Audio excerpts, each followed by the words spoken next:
What is going on, guys? Welcome back to another video. So last night we got some big news. I wouldn't say it's shocking news based on how things have kind of played out the past year, but it was reported by LeBrun that Patrik Laine has requested a trade from the Columbus Blue Jackets. Here's the direct report from The Athletic from LeBrun. My understanding is that the Columbus Blue Jackets intend to work with Laine's camp, led by his agent, to find the star winger a fresh start with a new team. And yeah, this is a very interesting situation because Patrik Laine's talent, when he is at his best, is so tantalizing. He can genuinely be a 40, 45 goal guy in the right situation. But when looking at his injury history the last couple years, on top of him having 2 years left at $8.7 million, like I tweeted this out after it came out, it seems like a great idea to trade for Laine, but he is making $8.7 million, hasn't scored over 30 goals or played in over 56 games since the 2019 season. So there are some major question marks. But we can all agree that when Patrik Laine is at his best,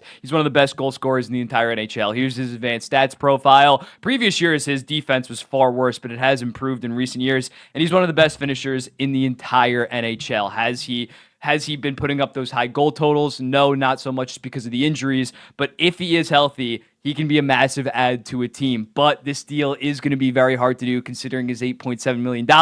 So I asked you guys to send me in some hypothetical, realistic trades. I always love to go to you guys for these things. And we're going to go through them now. I got 16 loaded up. A lot of these include retaining money, not just like your typical one-for-one. You guys were really creative with this, and I really appreciate it. Because I think if Laine was traded, no retention, Columbus probably get like a second-round pick right now, just considering the uncertainty around Laine's availability and just consistency when it comes to his play. So it's going to be very interesting to see if Columbus is willing to retain some money, considering the fact they're probably not going to be that good for the next 2 years. I would retain some money if I was Don Waddell in order to maximize assets, but we're going to go through them right now. So up first, we got to deal with the Carolina Hurricanes, Don Waddell's former team. When looking at this, 50% of Laine for Necas and a third-round pick. I think this would be very solid for both parties.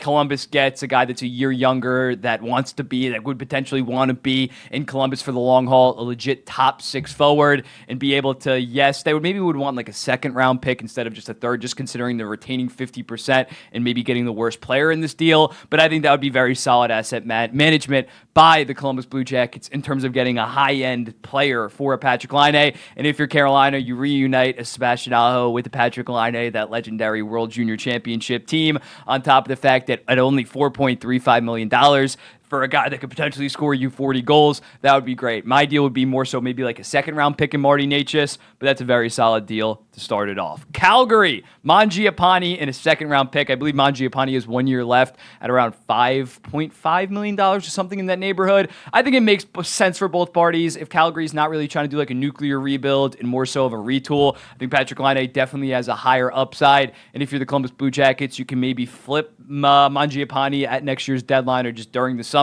on top of getting a pretty solid asset. I think that's a solid deal for both parties, considering the Calgary Flames definitely need some more offensive firepower if they're not just going to completely tear it down this season. Vancouver, Laine with $2.7 million retained to Vancouver for Mikheyev, a second-round pick, and a prospect. Now, I think that would have to be a pretty decent prospect, just because if Ilya Mikheyev's contract is 2 years left at $4.7 million, if you're getting money retained on Patrik Laine on top of getting rid of such a bad contract, that better be, I'm not expecting them to give up Willander or Lekkerimaki. That's going to have to be a very solid prospect, or maybe 2 seconds, or maybe a second and a third. But that would be very interesting for the Vancouver Canucks. Give Elias Pettersson a legit goal scorer instead of a guy like Ilya Mikheyev. That would be pretty interesting to see if they could pull something off with the Mikheyev, attaching picks to a Mikheyev, and at Laine at only, $6 million, that would be fantastic value going forward for the Vancouver Canucks. Edmonton, a Nurse for Laine swap.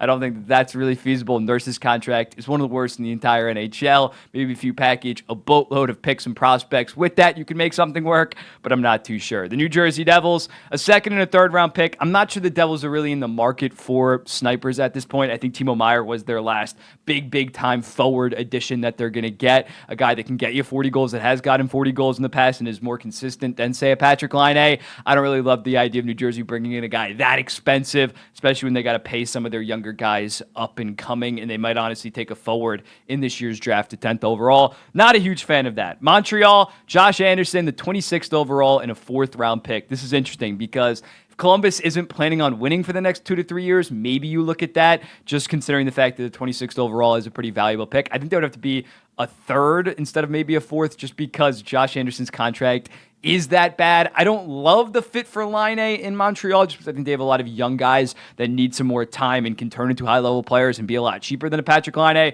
But in terms of helping maybe a Kirby Dach develop next season on that second line, that would be very interesting for Montreal. If Montreal does that, the expectations definitely would rise in Montreal in terms of being a legit playoff team. Maybe they pull the trigger. If I were them, I'd go for more of a Marty Necas that's a year younger and going to be more consistent and more cheaper. But that could also be a pretty cheap deal. And also, you get rid of one of the worst contracts in the entire NHL in Josh Anderson. Boston gets Laine and Boquist. Columbus gets Ullmark, a 4th and a 5th. This would be more so if Columbus says, yeah, we're getting rid of Laine, but we want to compete next year. We think that we have some type of playoff team under the hood right now. And when looking at Linus Ullmark, would he waive? We're just going to assume that he's going to waive his no trade, no movement clause in this trade. I know he denied it during the season this year, but I think this would be a pretty solid deal for both teams. I think Columbus might have to retain some money on Patrick Laine if they were to do this, just because it's $8.7 million versus Ullmark only at $5 million. But yeah, I could see it for both parties. Do I think Patrick Laine is the perfect Boston Bruins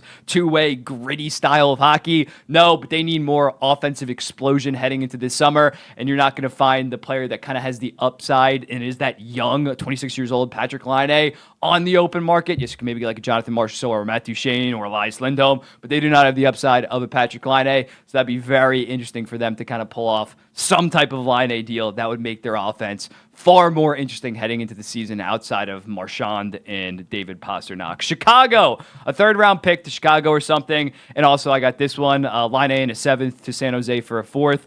Give Bedard and Macklin Celebrini both a fantastic goal scorer. I think this would be a pretty solid idea. I saw people saying, like, give up like a 1st round pick for Laine at full money. Laine, do not give up a 1st round pick if you're Chicago, even if it was Chicago's 18th overall pick. Don't go that much. But yeah, 2nd or 3rd round pick. If you think the development, and Laine is still, he's not part of, like, wouldn't be like a main part of those two teams' core, considering he's 26 versus a lot of their core being 18 to 21 years old for the most part. But still, he's a relatively young guy. And yes, I do agree you need to surround some people with some talent. I would go maybe down the veteran route instead of giving up legit assets. But if Laine is only worth a mid to late 2nd round pick, I think that would be very interesting for both of those teams. Nashville, Laine for Tomasino and a 3rd round pick. I think it would have to be a little bit actually, that would be okay, I think, for Columbus. Maybe a little bit of a better young player, not like a Luke Evangelista, but someone more enticing in terms of a prospect, or maybe just a 2nd and a 3rd round pick. But that would be very interesting for Nashville, similarly to a Boston Bruins, but even more. They need some more offensive firepower. Yes, that first line was very impressive,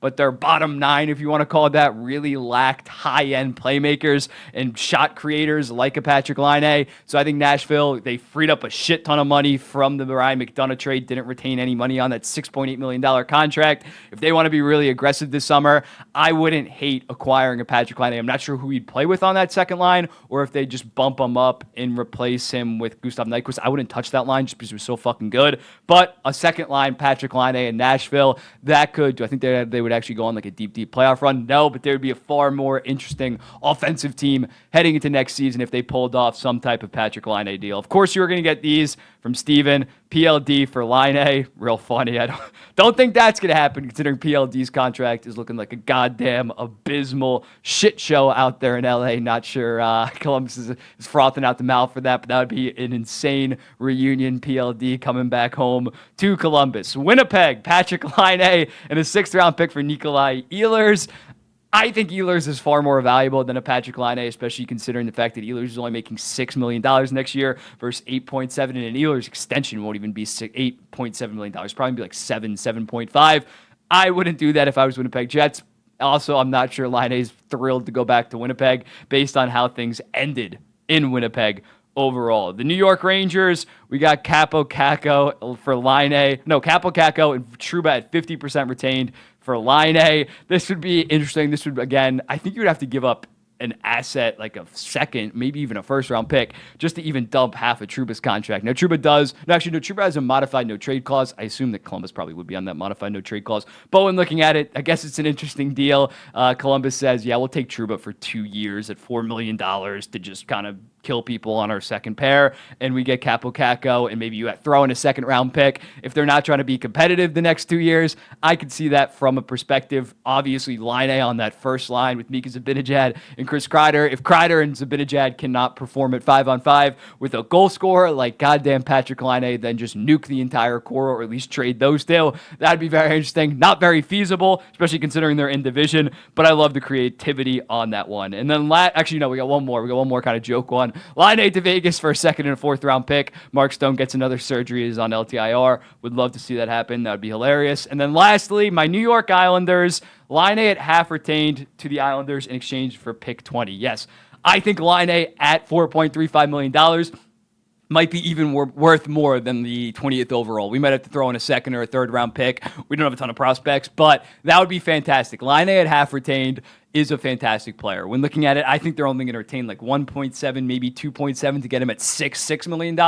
But at half retained, I would happily ship off the 20th overall pick. And I think any fringe playoff team picking between 17 to 23 would be very happy. And that'd be a solid deal for Columbus. Because again, if they're making that trade, they're admitting they're not going to be that good for 2 years, and you're probably not spending to the goddamn cap. That would be very fascinating. I would do that. I'm personally more so on the Nikolai Ehlers train in terms of my New York Islanders, but Patrik Laine half retained, I'm not going to say no to, especially if it's for future assets. Who gives a shit about it? We're going to suck regardless in 6 to 7 years. But let me know in the comments, what do you think about these trades? Which one was your favorite? Drop some other ones that you want to see down below. I'll be seeing the next one.